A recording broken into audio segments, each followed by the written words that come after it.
9ನೇ ಶ್ಲೋಕ ಹೀಗಿದೆ. ಸೂಕ್ಷ್ಮ ರೂಪ ಧರಿಸಿ ಅಹಿ ದಿಖಾವಾ, ಬಿಕಟ ರೂಪ ಧರಿ ಲಂಕ ಜರಾವಾ. ಇದರ ಅರ್ಥ, ಲಂಕಾನಗರದ ಅಶೋಕವನದಲ್ಲಿದ್ದ ಸೀತಾಮಾತೆಯನ್ನು ಕಾಣಲು ಹೋದಾಗ ಸೂಕ್ಷ್ಮ ರೂಪವನ್ನು ಧರಿಸಿ ಆಕೆಗೆ ಕಾಣಿಸಿಕೊಂಡವನೇ, ಹಾಗೂ ಲಂಕಾಪಟ್ಟಣವನ್ನು ಸುಟ್ಟು ಭಸ್ಮ ಮಾಡುವಾಗ ಭಯಂಕರ ರೂಪವನ್ನು ತಾಳಿದವನೇ, ಓ ಲೀಲಾಮಯ ಹನುಮನೆ, ನಿನಗೆ ವಂದನೆಗಳು.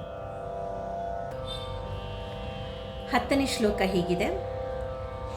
ಭೀಮರೂಪ ಧರೆ ಅಸುರ ಸಂಹಾರೆ, ರಾಮಚಂದ್ರಕ್ಕೆ ಕಾಜ ಸವಾರೆ.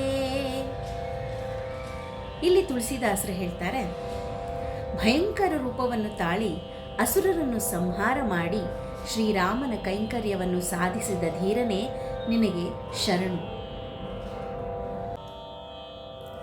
ಈಗ 11ನೇ ಶ್ಲೋಕ.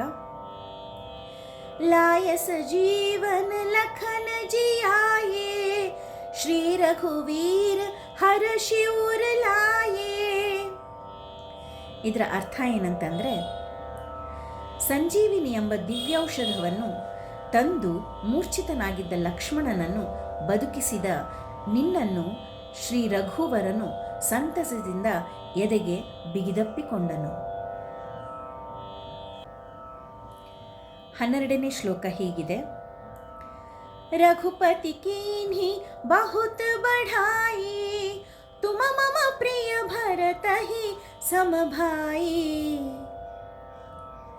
ಈ ಶ್ಲೋಕದಲ್ಲಿ ತುಳಸಿದಾಸರು ಹನುಮಂತನಿಗೆ ಹೇಳ್ತಾರೆ, ಸಂತುಷ್ಟನಾದ ಶ್ರೀರಾಮನು ನಿನ್ನನ್ನು ಬಹಳವಾಗಿ ಪ್ರಶಂಸಿಸಿ, ನನ್ನ ಸಹೋದರನಾದ ಭರತನಿಗೆ ಸಮವಾಗಿ ನೀನು ನನಗೆ ಪ್ರಿಯವಾಗಿರುವೆ ಅಂತ ಹೇಳ್ತಾರೆ.